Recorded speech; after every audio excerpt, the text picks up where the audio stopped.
Hi folks, today I want to talk to you about the two fastest lenses for the Fujifilm GFX system, but no fancy intro today. Tyson decided to sleep on my desk, so let's just take a few seconds to appreciate how cute she is.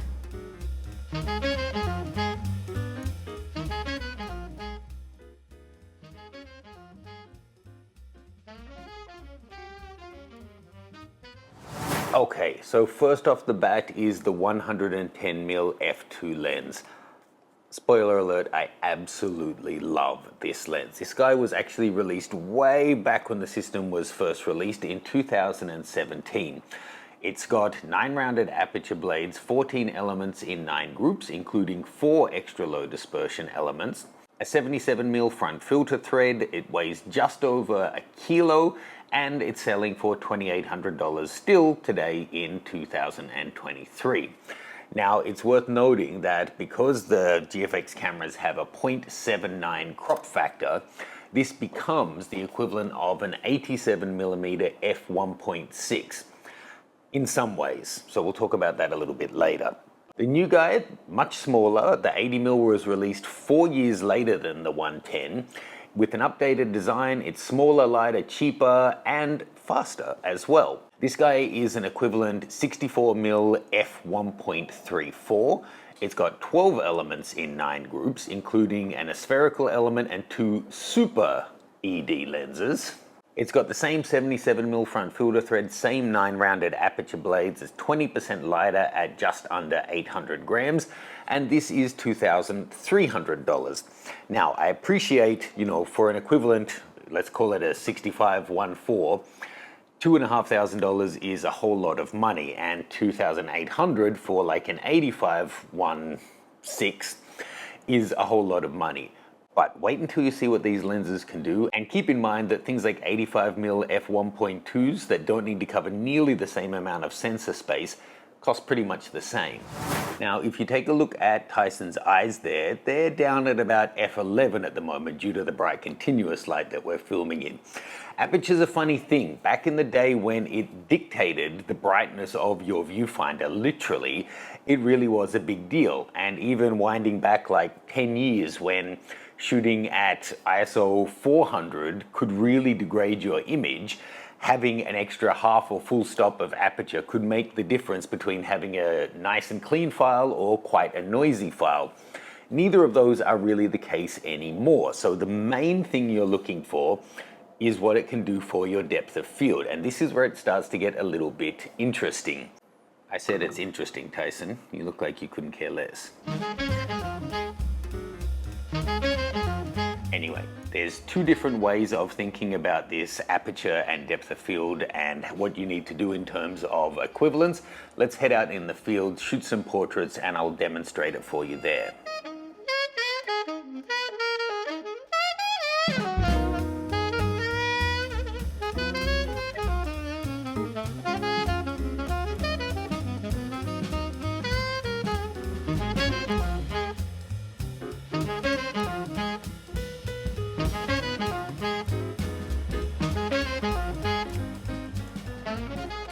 Well, that is really interesting. The 80 is several years newer, but so far I'm finding it's less reliable on autofocus. It seems no faster, and there's more shots where it confirms the focus in the background despite eye detect or face detect seeing that she's there. So quite surprising. I would have thought the newer tech would have a higher strike rate.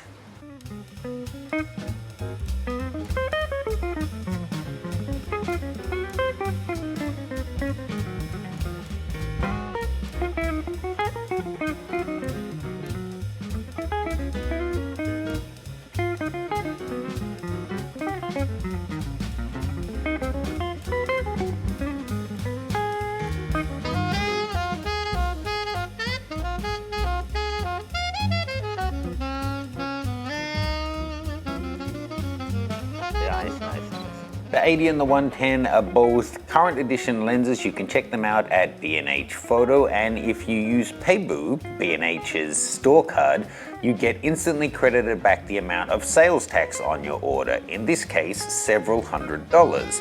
Check it out, full details are at the link in the description below. So Surprise, I haven't shot any video yet, but I just got a message from the GFX 100S that it's approaching its normal operating temperature limit. It is, well, to be fair, so am I. It is about 31 degrees Celsius with 75–80% humidity, but I'm surprised that it would cut out doing just stills on an overcast summer day. Don't forget to check out the sample files, folks. The link is in the description below, and whilst you're over at learn.macgranger.com, you can check out my brand new Photographer's Guide to Iceland. Welcome. Welcome, welcome, Welcome, welcome, welcome, welcome, welcome. welcome to Iceland. Steph and I show you around all of my favorite photography destinations, showing you the best time of day to visit, what equipment you're going to need, the different options you have at different seasons through the year. The course includes 5 hours of 4K content, as well as a comprehensive guidebook available as a PDF or ebook that you can take along to prepare your perfect travel photography adventure. Check it out, details are in the description below.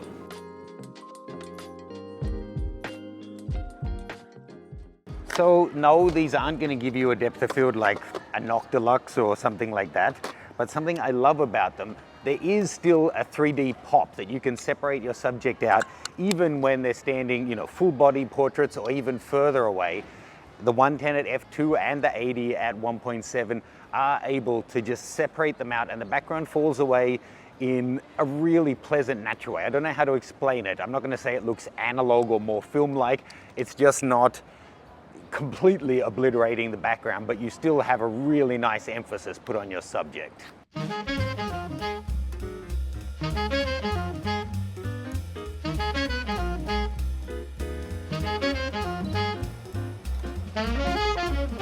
That's nice.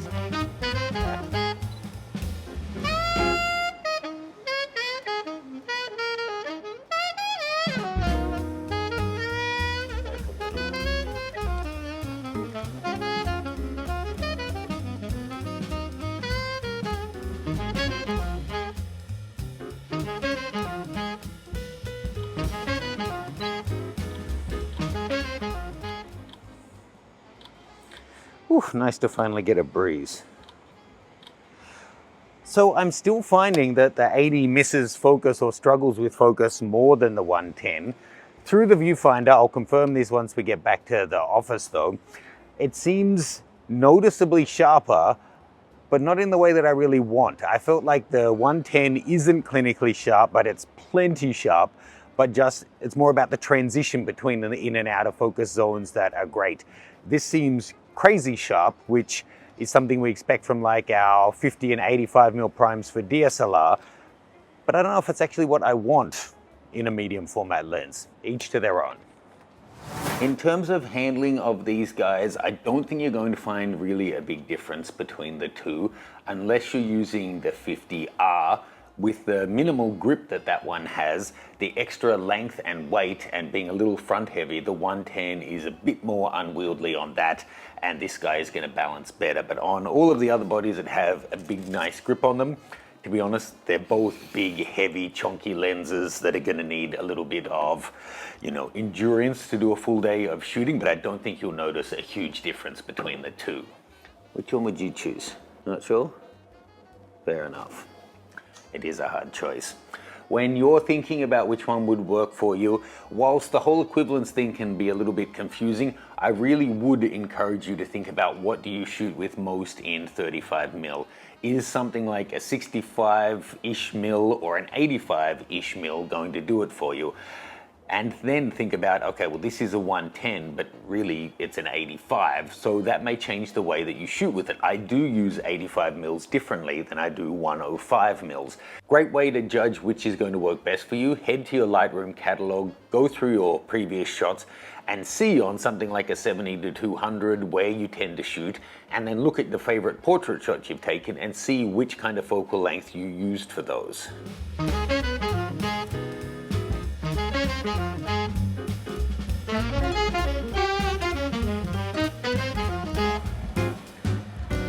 So despite having kind of pointed out that with a lot of modern cameras, the f-stop doesn't make a huge difference, this is one of the situations where it still does. Here it's quite low light, and there's two aspects there. Getting a decent shutter speed, I am up over ISO 1200, and I would rather not if possible. But also just having the extra light to be actually able to autofocus does make a difference. Having said that, still the 1.7 isn't noticeably faster in this situation than the 110 f2.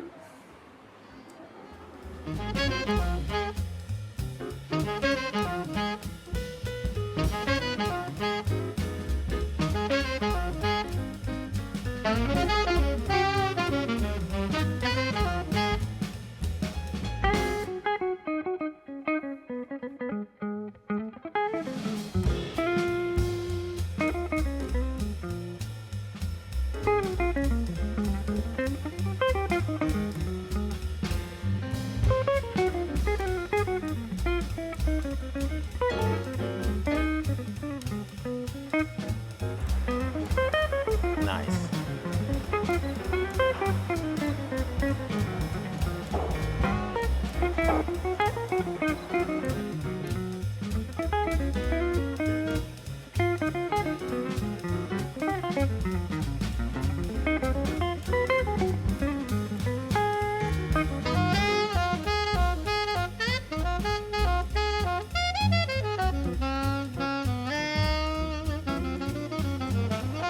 Although it looks like you're trying to kiss an alien.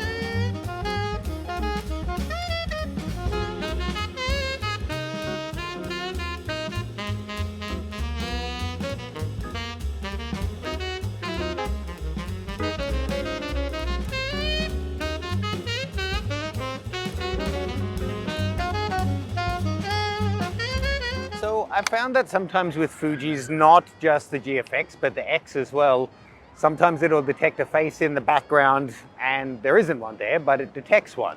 Even in playback, it still identifies that there was one. I'm still finding that the 80mm gets lost in the background more often than the 110, even using the exact same settings and basically the same setup that I was just shooting in. It gets lost in the background and her face is plain as day, but it's not coming back to her despite being in auto face and eye detect mode.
Just a quick word from our sponsor Tyson here. He's actually the CEO and chairman of my company.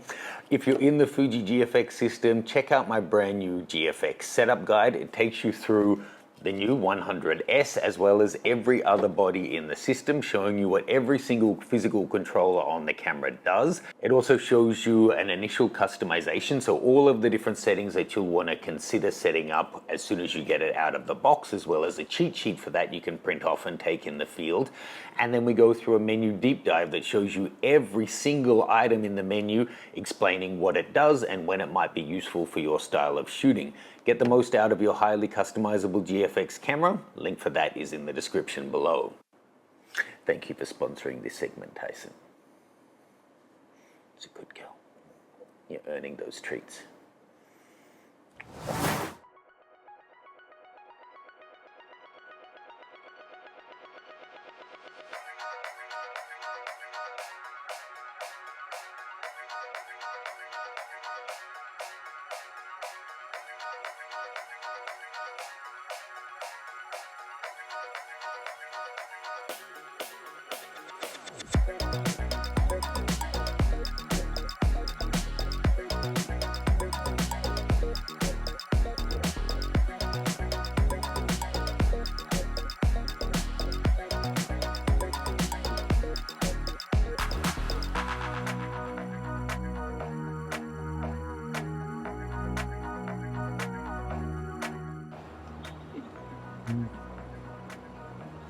I want to see my cute booty.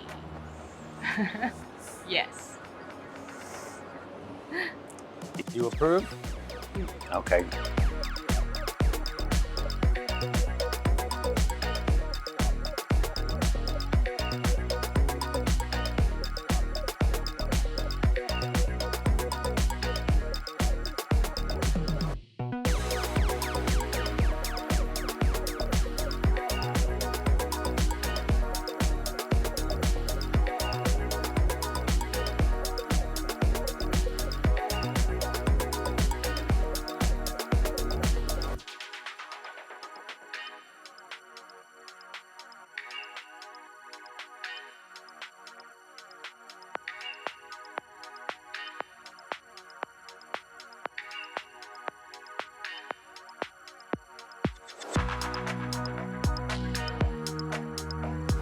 Okay folks, now full disclosure, I mentioned it through the video, but the 110 has been for years my favorite of the GFX range.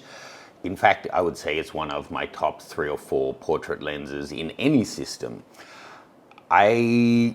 Just full disclosure, I thought that, sometimes going into reviews, you having done this for 12 or 15 years, a preconceived notion of how things may go, that whilst my personal preference is for the 110, that when I actually pixel peep the files, that I'd find the 80 being newer would be technically better, and it's that much lighter, and it's smaller, and it's cheaper, so, overall it's going to be a personal choice. But looking at the files, I've got some up here, I have to say I still prefer the look of the 110. I feel like it's a more natural look. It's still crazy sharp when you get it in perfect focus. But focus is a big thing, and I found there was a much higher incidence of the 80 being out of focus than the 110. And it's not just a matter of that the 1.7, when you equalize the frame, has a shallower depth of field than the f2. I mean, it being noticeably out of focus, like inches out of focus, not that it's just caught the nose or something like that. So it will, of course, come down to your personal preference, because there's a fairly significant equivalent focal length difference between these, more around an 85 and more around a 65, 70 on this guy. Which one's actually going to work for you guys? For me, I would put up with the extra size, weight, and cost of the 110. I think it's just a beautiful lens. But do yourself a favor, download the sample files. I'll give you raw files from the GFX 100S here, the latest in the range. And you can see for yourself how these two lenses render and the different kind of results that we're getting with them. There'll be a link to that at my website over at learn.mattgranger.com over there. And whilst you're there, if you are in the GFX system, check out my new expert setup guide. It takes you through the entire GFX range from the original 50S and 50R through the GFX 100 and then the 50S Mark II and the GFX 100S, showing you every physical control on the cameras, what they do and how to use them, as well as an initial setup guide for each camera, all of the different customizations I would recommend you make from the very outset to get started, and then a complete menu deep dive that takes you through every single option in the exhaustive menu system, what it does and when you might want to make use of it. These cameras are hugely customizable and you're able to get so much out of them once they're set up for your particular style of shooting. So you can check out the full details on that one below. If you have any questions on this, feel free to leave it below. And thanks to B&H Photo for sending out both lenses and the camera for me to do this test for you guys. The final result, in my opinion, the 110 is still the unchallenged, undisputed champion in the portrait GFX range, if that focal length works for you. Cheers guys, I'll see you soon.